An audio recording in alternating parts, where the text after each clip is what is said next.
अस्सलाम वालेकुम दोस्तों, आप देख रहे हो मेरा कश्मीर न्यूज़ और मैं हूं आपका भाई प्रोफेसर मुजफ्फर मिर्ज़ा।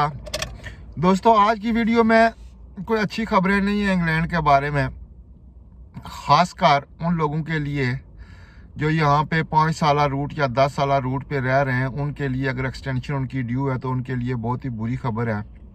और वो लोग जो पाकिस्तान से स्पाउस वीज़े पर या स्टूडेंट वीज़े पर आते थे और यहाँ आके तकरीबन 5 साल के बाद उनको इनडेफिनिट स्टे मिल जाती थी, उन लोगों के लिए भी बहुत कोई अच्छी खबर नहीं है।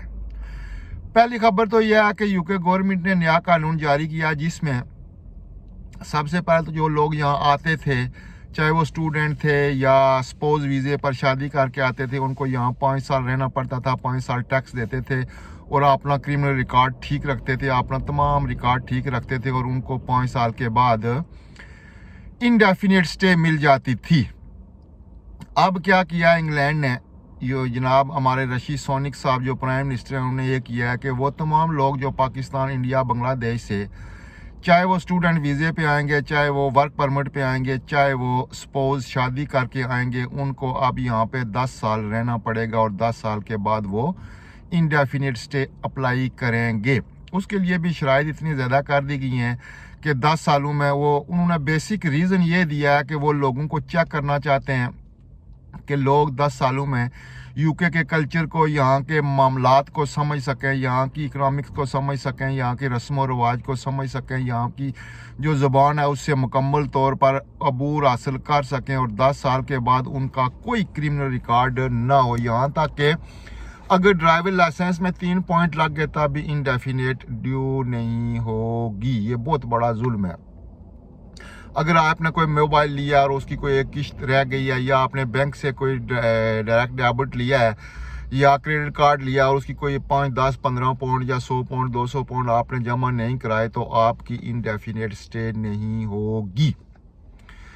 दूसरे नंबर पे इन्होंने सिर्फ ये एशियन के लिए नहीं किया या ब्रिटिश वो लोग जो इंडिया, पाकिस्तान और बांग्लादेश से आते हैं उनके लिए नहीं किया, बल्कि यूरोप के लिए भी। यूरोप के लिए तो ये होता था कि पहले लोग आज़ादाना तौर पर इंग्लैंड आ सकते थे, उनको किसी किस्म की डॉक्यूमेंटेशन की ज़रूरत नहीं होती थी। और अब वो लोग जो ब्रेग्जिट के बाद वो लोग जो यहाँ पे आएंगे उनको भी वीज़ा लेके आना पड़ेगा और वो 5 साल रहेंगे यहाँ पे, उनका तमाम रिकॉर्ड चेक किया जाएगा, उसके बाद उनको इनडेफिनिट स्टे मिलेगी। दूसरी खबर दोस्तों ये है कि इंग्लैंड के जनाब वज़ीर आज़म साहब ने ऐलान किया है कि वो यहाँ के टैक्स पेयर पे किसी किस्म का कोई बोझ नहीं डालना चाहते, इसलिए तमाम अखराजात वो इमिग्रेंट से पूरा करेंगे। इसलिए उन्होंने NHS की फ़ीस 60% इंक्रीज़ कर दिया, यानी पहले 600 पाउंड थी, अब 1000 कुछ पाउंड हो गई है। वीज़ा एक्सटेंशन फ़ीस पहले 1000 पाउंड से अब 1520 पाउंड हो गई है। ये इसका इम्प्लीमेंट इस अप्रैल से शुरू हो जाएगा, यानी कि NHS की फ़ीस भी दुगनी हो गई है। और जो आपकी एक्सटेंशन फ़ीस थी होम ऑफिस की, जब हम 3 साल 2.5 साल के बाद वीज़ा एक्सटेंड कराते थे, चाहे स्टूडेंट थे, चाहे वर्क परमिट था, चाहे स्पाउस वीज़ा था, जो भी था, जब एक्सटेंड कराते थे तो हम 1000 पाउंड दे के अपना वीज़ा एक्सटेंड करा लेते थे, लेकिन अब वो फ़ीस 1520 पाउंड हो गई है।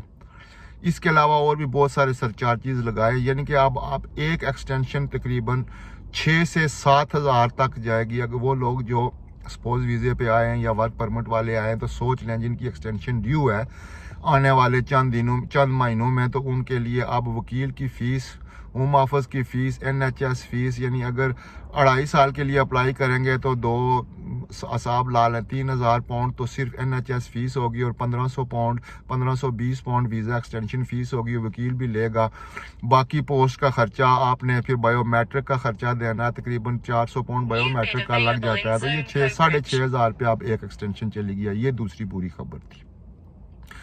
तीसरी बुरी खबर ये है दोस्तों कि वो लोग जो यहाँ पे मौजूद हैं और जिनका अरसा पूरा हो गया, इनडेफिनिट ले ली थी उन्होंने, उनका अरसा 1 साल पूरा हो गया और अब वो ब्रिटिश पासपोर्ट के लिए अप्लाई करेंगे। अब इतना पहले होता था लाइफ इन यूके टेस्ट और एक बेसिक टेस्ट होता था, लेकिन अब इन्होंने स्टैंडर्ड इंग्लिश लैंग्वेज टेस्ट कर दिया है, जो इंतहाई मुश्किल है, जो तकरीबन यहाँ के जो पढ़े लिखे हैं उनके लिए भी मुश्किल है। और जो पाकिस्तान से आम पढ़े लिखे लोग, इंडिया से आम पढ़े लिखे लोग या बांग्लादेश से मैट्रिक FA BA लोग आते हैं, उनके लिए अच्छा खासा मुश्किल काम है, यानी कि ब्रिटिश पासपोर्ट लेना भी इन्होंने मुश्किल कर दिया है।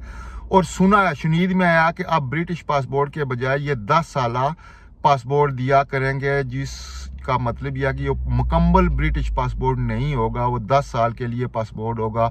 उस पर आप ट्रैवल तो कर सकते हैं, वही सहूलियात होंगी, कुछ पाबंदी लगेगी, लेकिन जो नेशनैलिटी यहाँ होती थी वो ख़त्म करने जा रहे हैं। अभी ख़त्म हुई नहीं है, लेकिन इसके बारे में सोच रहे हैं।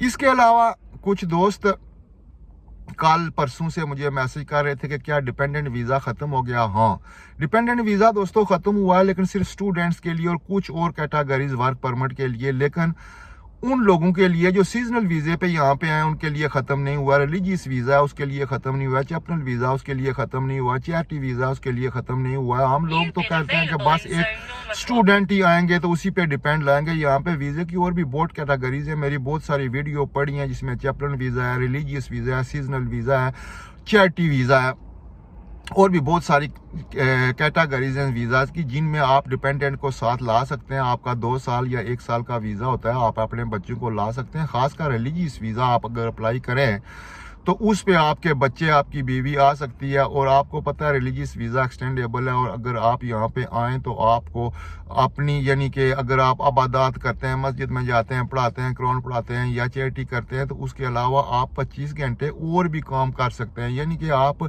यहाँ पे लीगली 40 घंटे काम करने की इजाज़त है। और अगर आप रिलीजियस वीज़े पे आएँ तो यहाँ पे आप 64 आवर 65 आवर काम कर सकते हैं एक हफ्ते में। होता तो नहीं है, लेकिन कर सकते हैं। तो जो ये डिपेंडेंट वीज़ा है, ये सिर्फ स्टूडेंट्स और कुछ वर्क परमिट के जो मामलात हैं उनमें बंद हुआ, बाकी सारा बंद नहीं हुआ। बहुत सारे वीज़े ऐसे हैं जिसमें आप अपने बच्चे को, अपने बच्चों को, अपनी बीवी को यहाँ पे ला सकते हो। तो मैं दोस्तों यही अर्ज करूँगा कि सही है, हर बंदा चाहता है कि वो स्टूडेंट वीज़े पे आए, लेकिन पढ़े लिखे लोग जो हैं पाकिस्तान में, इंडिया में, बांग्लादेश में, उनको सीजनल वीज़ा अप्लाई करना चाहिए, रिलीजियस वीज़ा अप्लाई करना चाहिए, चैप्टरल वीज़ा अप्लाई करना चाहिए। अगर आपको कुछ मालूमात है तो मेरे चैनल पे जाएं, मेरी मालूमात चाहिए तो मेरे चैनल पे जाएं। इसमें कुछ वीडियोस पड़ी हैं, बहुत अहम मालूमात डॉक्यूमेंट्स के साथ मैंने रिलीजियस, चैप्टरल, सीजनल वीज़े के लिए लगाई हुई हैं। आप उनको देखें, अप्लाई करें, अल्लाह ताला बेहतर करेगा, आपका वीज़ा हो जाएगा। कोई ज़रूरी नहीं कि स्टूडेंट और वर्क परमिट अगर बहुत सख्त हो गए हैं तो और कैटेगरी, जितने ये दोनों सख्त हुए इतनी और कैटेगरी इन्होंने नर्म कर दी हैं, क्योंकि उन्हें बैलेंस तो रखना है, उन्हें अपने अखराजात तो पूरे करने हैं, लोगों को बाहर से लाना तो है। स्टूडेंट चूंकि केयर वर्कर और स्टूडेंट ओवर क्राउड हो गए, तो ये 1-2 साल पाबंदी लगाएंगे, उसके बाद ये भी नॉर्मल हो जाएगा। वर्क परमिट में बहुत फ्रॉड हुए हैं, वो ये चेकिंग कर रहे हैं। जब ये सॉर्ट आउट कर लेंगे 5-6 महीने के बाद, 1 साल के बाद, और जो इलीगल या गैर कानूनी तरीके से लोगों ने जो वर्क परमिट दिए हैं उनको सॉर्ट आउट कर लेंगे, तो फिर ये नॉर्मलाइज हो जाएंगे। कोई ऐसा मसला नहीं है, बी होपफुल, आप उम्मीद रखें, इंशाल्लाह बेहतर होगा। उम्मीद है आपको ये वीडियो पसंद आई होगी। अगर पसंद आए तो लाइक एंड शेयर ज़रूर कर देना, नहीं तो आपकी मर्ज़ी। अल्लाह अल्लाह खैर सल्लाह। इजाज़त दें बाबा प्रोफेसर मुजफ्फर को। कल तक के लिए कल मिलेंगे एक और वीडियो के साथ। आपका भाई प्रोफेसर बाबा मुजफ्फर मिर्ज़ा।